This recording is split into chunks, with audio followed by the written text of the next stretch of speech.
우리가 음식에 간을 맞추거나 오랫동안 보관하려면 소금을 사용합니다. 소금. 이 소금이라고 하는 것은 맛이 짜긴 하지만 우리 생활에 반드시 필요한 거죠. 근데 이제 미국에 와서 생활하다 보니까 소금도 굉장히 종류가 많아요.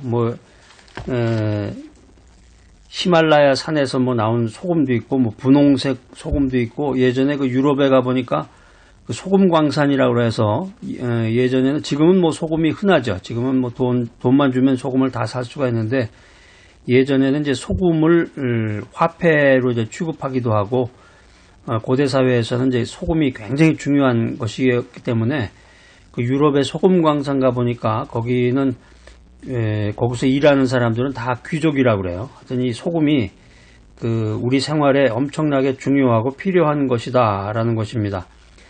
하나님의 의는 소금과 같습니다. 의가 있는 곳에는 하나님의 영광과 하나님의 평안과 기쁨이 있습니다. 그렇지만 불의가 있는 곳에는 죄책과 정죄와 불안과 마음의 고통과 슬픔만이 있는 것입니다.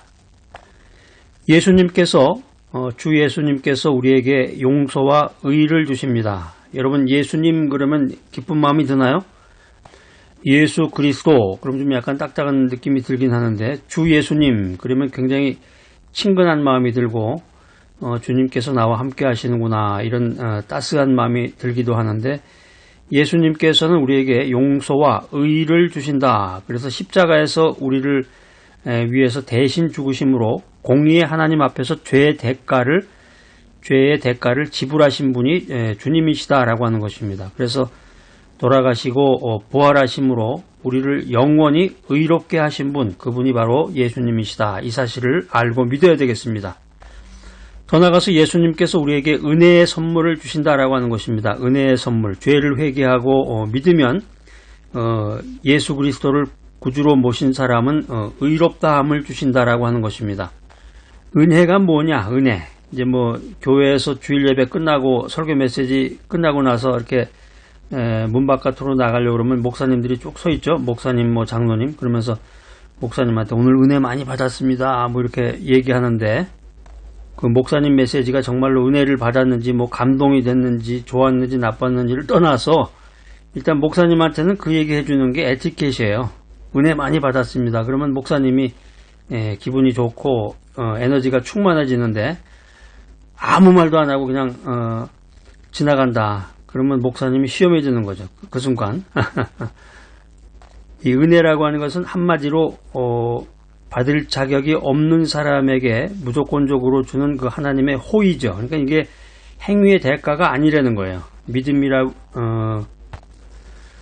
하나님의 은혜는 행위가 아니라 하나님의 선물이다. 하나님의 사랑에 감사하며 의를 쫓아가는 인생을 살아야 되겠습니다.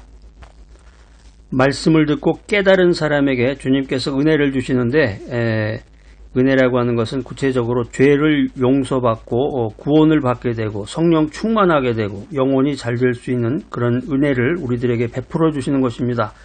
그래서 은혜 충만, 성령 충만한 사람은 천국의 영광과 믿음, 소망, 사랑이 가득가득하고 의와 평강과 희락이 넘치는 인생의 행복을 맛보게 되는 것입니다. 할렐루야! 인생을 살아가면서 거짓말하고 약속한 것을 지키지 않고 이 불의와 악을 행하는 사람은 그 운명이 바람에 나는 겨와 같아서 금세와 내세에 심판을 받는다. 반드시 심판을 받는다. 자기가 하나님 앞에서 서운한 것을 지키지 않았을 때는 반드시 주님이 그것을 기억해서 심판받는다는 것을 명심해야 되겠습니다. 단테의 단테의 신곡에 보면 그 지옥편이 나오는데, 그 지옥편에 보면은 지옥문에 이런 말이 기록이 되어 있습니다. 이곳으로 들어가는 자여 모든 희망을 버릴지어다. 이런 말이 기록이 되어 있습니다. 그러니까 영원히 희망이 없다고 하는 것은 죽음보다 더 무서운 거죠. 그러나 주님으로부터 은혜를 받은 사람은 예수 그리스도의 그 십자가 보혈을 의지해서 용서와 의와 영광을 얻고 하나님 나라에 들어갈 수 있는 것입니다. 할렐루야. 그런데 예수님의 십자가 은혜를 깨달으면은 율법주의적인 자아가 깨어져야 되는데, 율법주의적인 자아가 깨어진 사람만이 예수님의 십자가 은혜를 깨닫게 된다라고 하는 것입니다. 율법적으로 살아가는 그 삶의 태도라는 것이 무엇이냐? 이 율법주의자들은 자기중심적으로 생각을 합니다. 내가 정의요, 내가 법이다. 내가 하는 말이 다 옳다는 거죠. 그래서 교만하고 오만합니다. 율법주의자들은 자기 제일주의로 자기 인생의 주인이 자기라고 생각하면서 인생을 살다 보니까 몰인정하고 무관심합니다. 하나님을 사랑하고 이웃을 사랑해야 되는데 우리가 믿음 가운데서 말씀을 읽고 기도하며 하나님 중심으로 인생을 살아가기 위해서는 하나님을 사랑하고 이웃을 사랑해야 되는데 이웃에 대해서 몰인정하고 무관심하다. 하나님과의 약속을 지키지 아니하고 더구나 그 인간과의 그 관계에 소홀함으로써 사람들의 고통을 도외시하는 그런 몰인정한 인생을 살아가는 사람들이 율법주의자다라고 하는 것입니다. 더 나아가서 가장 중요한 것은 주님으로부터 받은 은혜와 사랑에 감사할 줄 모른다. 그래서 어떤 사람은 극도로 감사해야 됩니다. 감사합니다. 그러면 헌금을 연상하는 분도 있다고 그래요. 돈. 감사하라 그러면 돈을 연상하는 분이 있는가 봐요.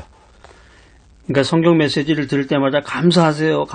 주님께 감사해야 됩니다. 그러면 또 헌금하라 그러나 하나님께서 이렇게 돈이 없어서 자꾸 내 돈 뺏어가나 이렇게 생각을 하게 되는데 그런 건 아니고 하나님께서 돈이 없어서 내 돈을 가져가려고 그러시는 게 아니라 모든 재물의 주인이 하나님이심을 내가 가지고 있는 그 물질을 통해서 표시하는 거죠. 그러니까 이 돈에 대한 근본 철학, 돈에 대한 근본 가치관이나 믿음이 없는 사람은 인생 살아가면서 그 구원관이나 은혜가 자꾸 흔들리게 돼요. 자, 신약성경 로마서 4장에 있는 말씀 한번 찾아서 읽어보겠습니다. 로마서 4장 23절로 24절 말씀 전부 찾으세요. 이 사도 바울이 쓴 이 로마서는 굉장히 중요한, 아주 기독교의 중요하고 중요한 핵심 중에 핵심을 기록해 놓은 말이 많습니다. 그래서 여러분들이 그 기독교의 정수, 기독교를 대표하는 그 가치관이라고 그럴까, 철학이라고 그럴까, 기독교의 그 정수를 읽으려면 이제 로마서를 읽어야 되는데, 로마서를 읽기 위해서는 이제 그 백그라운드가 좀 필요하죠. 성경적인 지식이라든가, 그 믿음의 깊이라든가, 성경을 연구하는 그런 영적인 눈이 있어야 이 한 구절 한 구절 한마디 한마디를 다 이해할 수가 있는데, 자, 찾으셨으면 한번 읽어보겠습니다. 시작. 모든 사람이 죄를 범하였음에 하나님의 영광에 이르지 못하더니 그리스도 예수 안에 있는 구속으로 말미암아 하나님의 은혜로 값없이 의롭다 하심을 얻은 자 되었느니라. 아멘. 여기 이제 로마서 4장에 보면 이제 믿음으로 의롭다함을 받았다. 그런 주제를 가지고 쭉 그 내용이 전개가 되는데, 믿음으로 의롭다함을 받았다. 이거를 이제 우리가 한자성어로 이신득이라고 그래요. 여기 이제 어떻게 보면 기독교 용어인데, 이신, 신, 믿어서 득의, 의를 얻게 됐다는 거죠. 이신득의.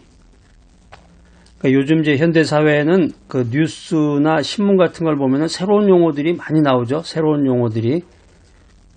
그러니까 며칠만 뉴스를 안 보고 며칠만 이 세상적인 그런 정보에 접근하지 않게 되면은 새로운 용어들이 계속 튀어나와. 그러니까 무슨 말인지를 못 알아듣고 모든 게 좀 어렵게 돼 있죠. 신문 같은 경우도 이렇게 타이틀만 읽어가지고서는 무슨 내용인지를 모르는 내용들이 굉장히 많습니다. 그리고 그 내용하고 타이틀을 거꾸로 써놓은 것도 있고 그 여론 조성이나 여론 조작을 위해서 그 타이틀을 이렇게 검열을 한다고 그러는데, 그 타이틀만 봐서는 이게 오해할 만한 내용, 또 전혀 이해가 불가능한 내용, 그런 것들이 많습니다.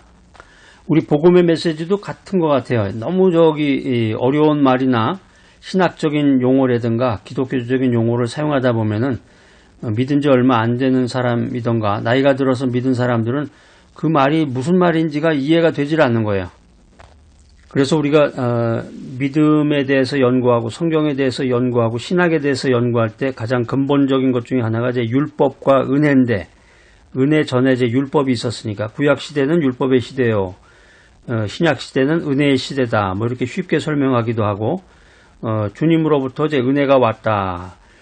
우리가 이제 우리가 인간의 그 생활을 혁신시킨 수많은 발명품 가운데 하나가 뭐냐면은 제일 중요한 것 중에 하나가 거울이에요. 거울. 매일마다 보는 거울. 지금 우리가 이제 그 화장실 같은 데 가면 이제 거울이 걸려 있는데, 옛날에는 그런 거울이 아니죠. 동경이라고 그래가지고 이제 희미하게 보이는 건데, 구리를 이용해서 이제 거울을 만든 건데, 인류가 거울을 통해서 객관적으로 자기의 모습이 어떤지 비로소 이제 알게 된 것입니다. 근데 거울이라고 하는 것은 그 모습을 그대로 보여주기만 하지, 뭐 그 더 이상 뭐 어떤 게 없잖아요. 더 진전이 없고 뭘 해주는 게 아니잖아요. 거울에 모습 비춰보면은 내가 모습이 뭐가 잘못돼서 그거를 손으로 만지면 그게 뭐 내 얼굴에 있는 점이 지워진다든가 눈이 좀 더 커진다든가 이런 거 아니잖아요. 요즘에 이제 뽀샵이라고 그래가지고 포토샵으로 사진을 찍으면 이제 거기서 포토샵으로 조작을 하면 이제 눈이 커지기도 하고 여기 얼굴에 점이 지워지기도 하고 그러는데, 이 거울, 우리가 화장실에서 보는 그 거울은 그 이상 어떤 역할을 못 해주고 잘못된 것을 바로 잡아주는 그런 역할을 한다라고 하는 것입니다. 율법이 거울과 같은 거예요. 쉽게 말하면 율법. 그 율법은 우리의 죄를 그대로 보여주고 준엄한 심판을 선언해 주는 거죠. 그렇지만 구원을 베풀 능력은 없다. 구원을 얻을 수 있는 오직 능력은 하나님의 은혜라는 것입니다. 하나님의 은혜로 그리스도의 보혈과 성령님의 역사를 통해서 우리가 마음과 행위로 지은 죄를 씻음받고 새롭게 될 수가 있는 것입니다. 그래서 율법은 심판을 위한 것이고 은혜는 구원을 위한 것이다. 이렇게 여러분들이 이해하면 좋겠습니다. 또 다른 측면에서 보면 율법은 모세로 말미암아 온 것이고 은혜와 진리는 예수님으로 말미암아 온 것이다. 이렇게 이해하면 좋겠습니다. 자, 그래서 우리가 은혜 바깥으로 나가면, 은혜의 그 테두리 바깥으로 나가면 율법의 심판에 잡히게 되는 거예요. 항상 나를 사랑하시고 자기 몸을 대속의 제물로 주신 이 은혜의 울타리, 예수님을 믿는 그 믿음 안에서 우리가 불평하지 말고 감사하면서 또 순종하면서 인생을 살아나가야 되겠습니다. 자, 오늘 이 귀한 메시지 들으신 여러분들, 예수님 안에 살면, 예수님 안에서 우리가 믿음으로 살면 하나님의 나라에 들어갈 수 있는 우리가 권세를 얻는구나, 이런 믿음을 갖고 살아가는 귀하고 복된 여러분 모두가 되시기를 간절히 기대합니다.